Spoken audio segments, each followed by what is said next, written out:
재미난 공들의 이야기입니다. 배구공. 난 무슨 잘못을 했길래 허구한 날 따기만 맞는지 모르겠다. 축구공. 넌 그래도 다행이야. 난 맨날 발로 까이는데 진짜 기분 나빠.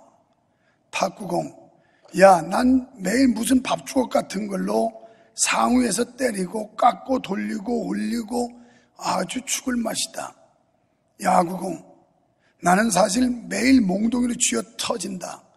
이따금 실밥도 터지고 어휴, 내가 말을 말아야지. 이 말을 말없이 듣고 있던 골프공이 입을 열었대요. 그러자 다른 공들이 아무 말도 못했답니다. 골프공. 야, 니들 쇠로 맞아봤니?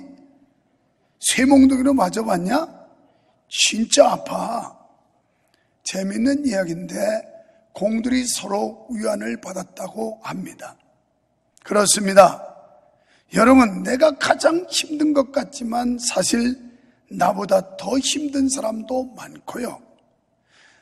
나만 슬픈 것 같지만 나보다 더 슬픈 사람도 많이 있고요. 나보다 더 아픈 사람도 많습니다. 나보다 더 불행한 사람도 많습니다. 여러분, 오늘 나의 힘듦이 어디서 온 것일까요? 혹시나 너무 높은 곳을 보고 있기 때문은 아닐까요? 누군가의 화려한 사진을 보며 내 현실과 비교하고 있는 것은 아닐까요? 여러분, 남과 나를 비교할 때 내 삶의 주인은 하나님이 아닌 남이 되어갑니다. 한 사람 한 사람 우리는 하나님을 바라보도록 창조된 이 세상에 지어진 하나뿐인 존재인데요, 남의 시선 속에 나를 구겨 넣을 때가 한두 번이 아닙니다. 그렇습니다. 나의 비교 상대가 남이 되어서는 안 됩니다. 대신 과거의 나 자신과 현재의 나 자신을 비교해 보아야 합니다. 예수님 만나기 이전의 나와 예수님 만난 이후의 나를 비교해 보아야 합니다. 그럴 때 우리는 진정으로 행복한 삶을 살 수 있을 것이며 원망과 불평은 우리의 마음속에서 살아되게 될 줄로 믿습니다. 사랑하는 여러분, 참으로 지금 이 세대, 이 세상은 악하기 이를 데 없고 혼란하기 그지없는 세대입니다. 그래서 이구동성으로 다음 세대에 대한 염려와 걱정을 하는 분들이 의식이 있는 사람이라면 많이 생겨나고 있습니다. 다음 세대. 글쎄요, 저는 오늘 하나님을 모르는 세대라고 제목을 정해보았습니다. 다음 세대는 우리가 쉽게 생각하면 어린이 청소년 세대라고 생각을 합니다. 그래서 어린아이의 세대가 다음 세대라고 인식하고 있지만 그보다 더 깊은 의미에서 여러분, 다음 세대는 자녀 세대라고 볼 수가 있습니다. 여러분의 가정의 자녀 세대가 여러분 가문과 가정의 다음 세대입니다. 그러니까 70 먹은 권사님에게는 40살 먹은 아들이 다음 세대입니다. 50 먹은 집사님에게는 25살, 30살 먹은 아들, 딸이 다음 세대고 60대에게 40대의 자녀가 다음 세대입니다. 그럼에도 불구하고 오늘 우리는 다음 세대 하면 나와는 아주 까마득하고 상관이 없는 세대처럼 이해를 하고 우리 가정과는 전혀 상관이 없는 무관한 것처럼 생각해버리는데 폐단이 있다는 겁니다. 오늘 여러분 가정에 다음 세대가 있습니까? 여러분의 신앙을 전수받을 다음 세대가 있느냐는 겁니다. 여러분의 신앙을 계승할 다음 세대는 있느냐는 겁니다. 이게 확인되지 않았다면 여러분 가정에는 다음 세대가 없습니다. 가정과 개인으로 볼 때 내 자식이 이 신앙을 물려받고 있다라고 하면 다음 세대가 있지만, 내 자식이 주님을 등졌고 교회를 멀리하고 있다면 그 가정과 개인은 다음 세대가 없는 것입니다. 교회로 말한다면 교회는 자라는 어린이들과 청소년들이 있다면 다음 세대가 있지만, 나이 먹은 늙은이와 중년 이상의 노년층에 처한 사람들만 있다면 그 교회는 역시 다음 세대가 없는 교회입니다. 저는 여러분에게 이렇게 외치고 싶습니다. 사랑하는 성도들이요, 다음 세대, 자녀 세대를 구원하라고요. 오늘 이 시대에 우리가 자라나는 어린이 청소년 세대인 다음 세대, 그리고 우리 각각의 자녀 세대를 구원해야 된다는 것입니다. 우리 한국교회에서는 미래 세대인 다음 세대가 사라지고 있습니다. 그리고 교회는 이미 텅텅 비어가고 있습니다.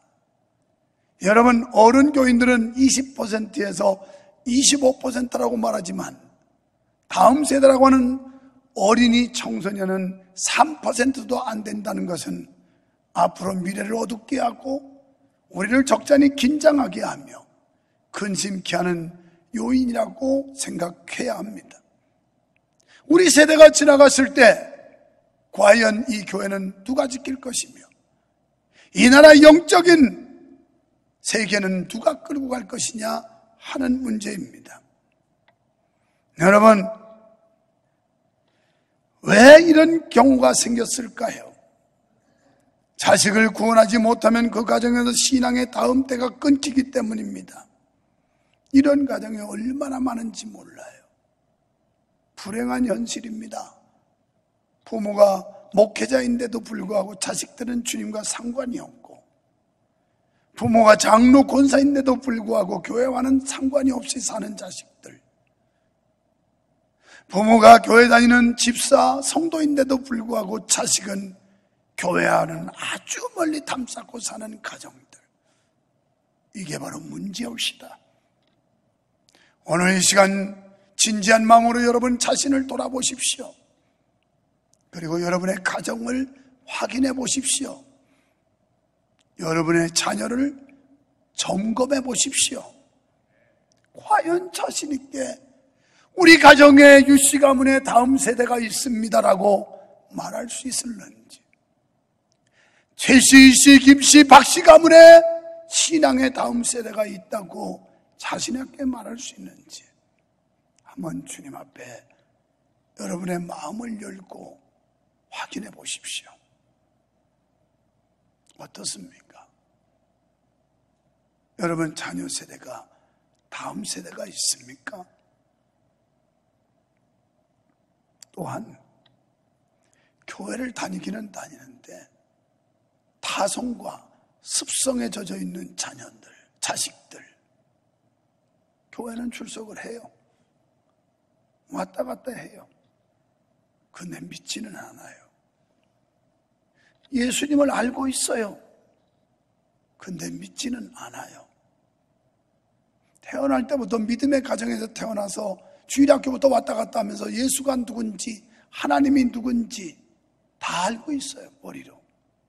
그런데 믿지는 않아요. 왜 그럴까요? 부모 세대에 있는 우리에게 문제올시다. 우리가 머리로 하는 하나님을 가슴으로 믿지 않고 있단 말이에요. 머리는 철석같이 잘 알고 있어요. 그런데 가슴으로 하나님을 만나지 못하고 뜨거움이 없는 거예요. 가슴으로 믿는 믿음이 없는 겁니다.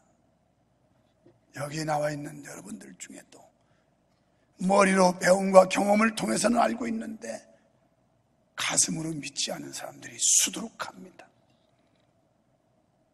그러니 내 가슴이 뜨겁지 못하니 무슨 자식들에게 그 뜨거움을 전해줄 수 있겠습니까? 내 가슴으로 뜨거움으로 만나지 못한 주님을 어떻게 자녀 세대에게 전할 수가 있겠습니까? 오늘 머리로만 믿지 마세요. 그래서는 천국 못 가요.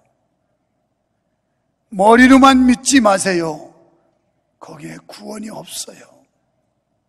가슴으로 믿어야 됩니다.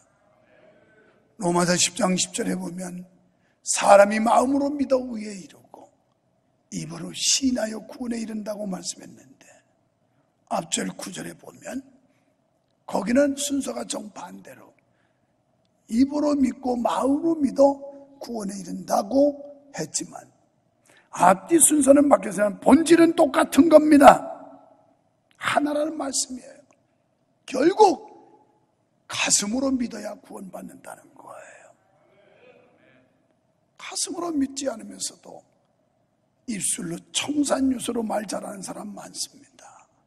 잘 믿는 것처럼 기도를 번지르하게 하고 사람들과 대화할 때 온갖 믿음 다 가진 것처럼 얘기합니다. 그런데 가슴은 냉랭해 있는 사람들, 감독도 없고 감격도 없고 감사도 없는 사람들, 이건 머리로만 믿는 사람들이에요. 가슴으로 믿는 신앙이 아니에요. 여러분이 진정으로 하나님을 가슴으로 만나면 감동이 있고 감격이 있고 감사가 있게 돼 있어요. 이런 은혜가 있으시기를 바랍니다. 여러분의 자녀가 어떻게 되기를 원합니까? 돈 많이 벌기를? 출세하기를? 많은 학문을 닦아서 지식을 쌓기를? 뭘 원하시는 거예요, 여러분? 누가복음 10장 17절로 20절에 보면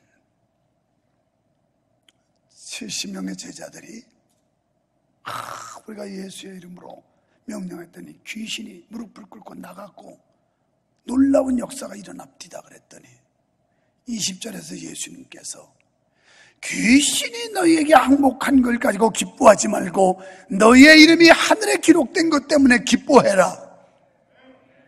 이게 주님의 가르침이에요. 여러분 자식이 학교 가서 공부 1등한 것 때문에 기뻐하지 말고, 직장 가서 진급한 것 때문에 기뻐하지 말고, 그 자식의 이름이 하늘 생명책에 기록된 것 때문에 기뻐하라는 거예요. 여러분이 진정으로 여러분이 그런 믿음이 있다면 자식에게도 그렇게 말하지 않겠어요? 여러분이 가슴으로 만난 하나님이 없으니까 여러분부터가 틀려먹어가지고 세속적이고 세상적인 가치관의 기준을 두고 자식들을 끌어가고 있지 않습니까? 여러분 사무엘상 2장 12절에 보면 가정교육에 실패한 케이스로 엘리의 가정이 나와요. 아들 둘 두었던 엘리 제사장, 이게 무슨 개망신입니까? 요새로 말하면 목사, 적어도 장로 권사쯤 되는 집, 그런 집구석의 자식이에요.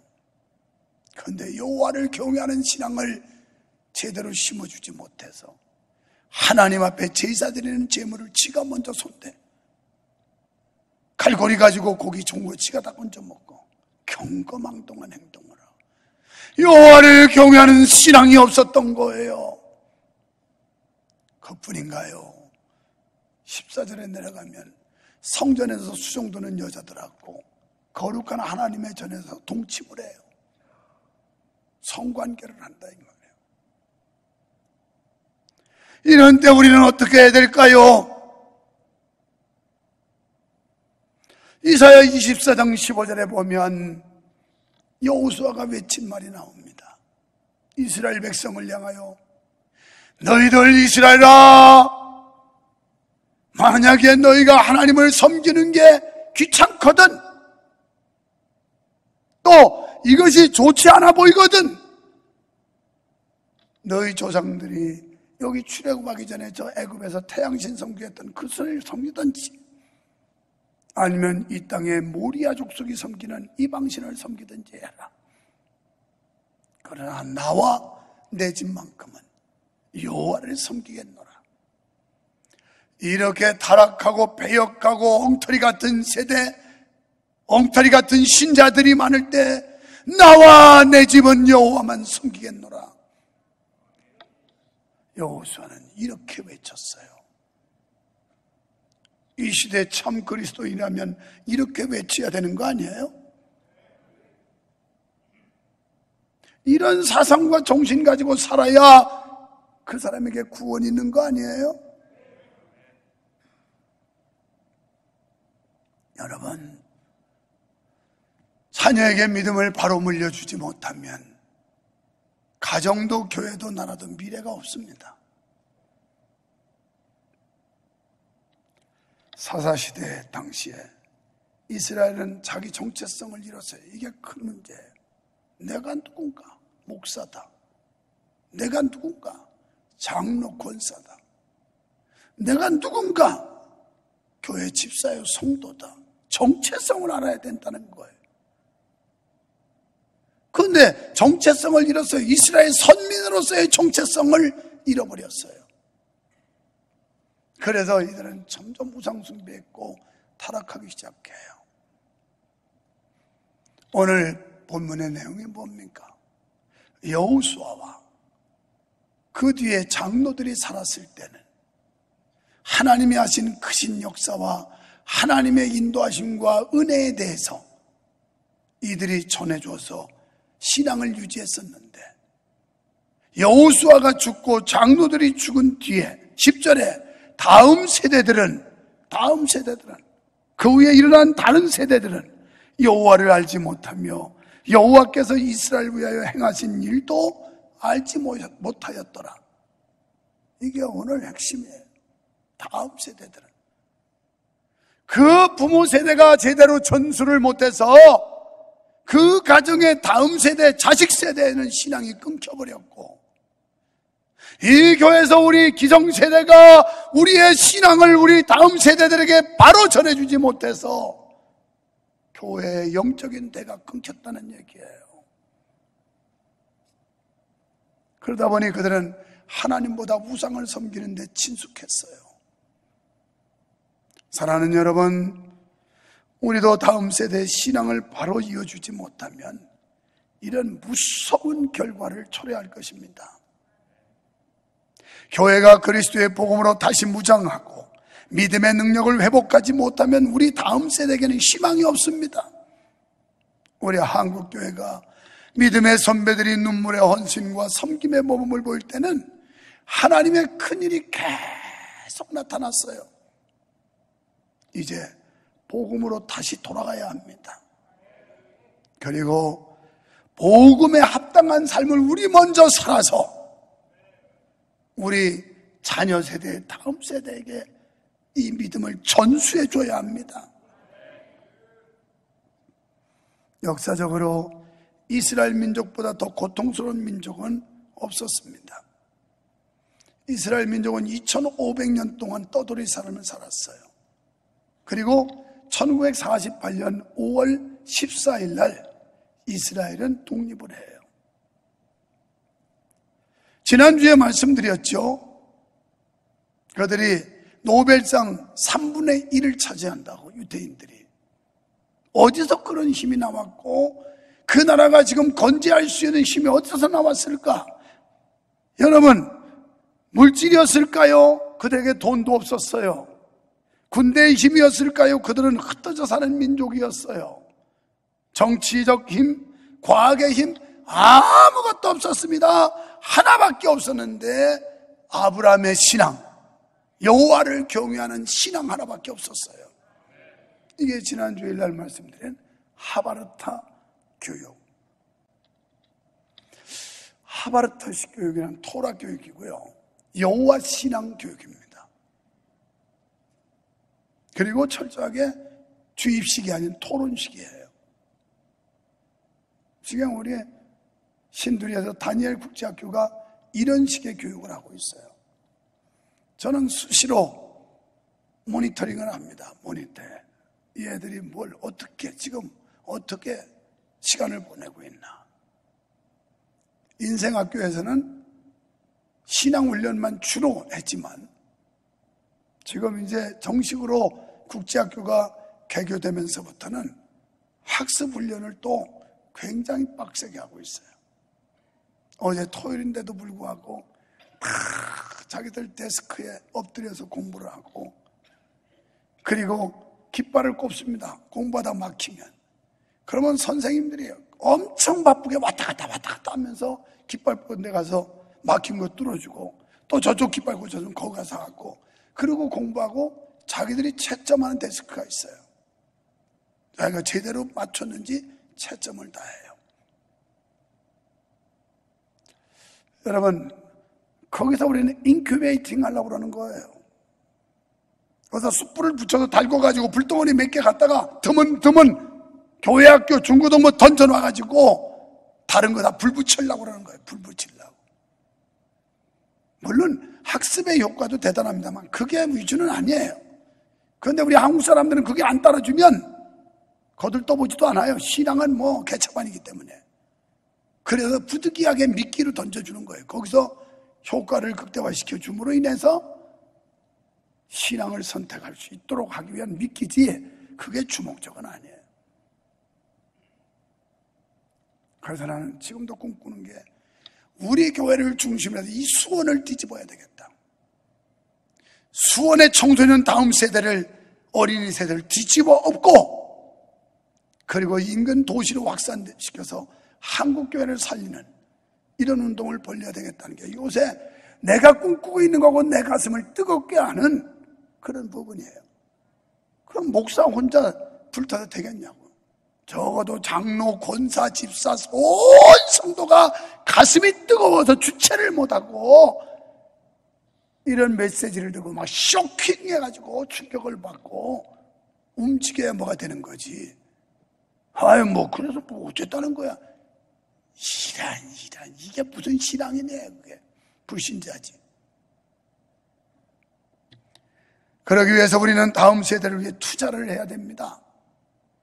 다음 세대는 못자리판과 똑같아요. 못자리판. 땅이 있어야 되고, 뿌릴 땅이 있어야, 토양이 있어야 되고, 종자가 있어야 돼요. 종자. 다음 세대 종자. 우리 교회는 다음 세대 종자들이 있잖아요. 그걸 뿌려요. 뿌렸다고 되나요? 잘 가꿔야 돼요. 거름도 줘야 되고, 소독약도 뿌려야 되고, 거기에 잡초도 뽑아내야 되고, 이런 관리하는 노력들이 필요한 거예요. 여러분, 한 해 농사는 못자리판에서 판가름이 난다고 해도 과언이 아닌 만큼 우리나라 속담에 사람 될 건 어릴 적부터 보면 알고 곡식 될 건 떡잎부터 보면 안다고, 못판이 그렇게 중요한 거예요.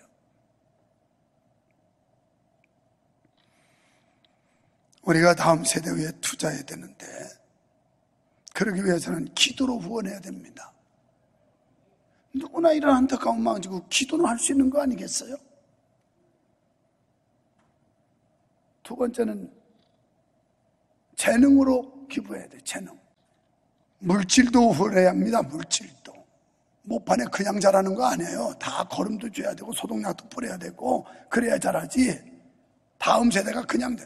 이 못판이라는 게 뭐가 소득이 없어요. 열매를 거두는 게 아니에요. 이 못판은 당장 무슨 결실이나 수확을 거두는 게 아니라고요. 결국 이식을 해가지고 키워야 거기서 뭐가 소득이 생기는 거죠.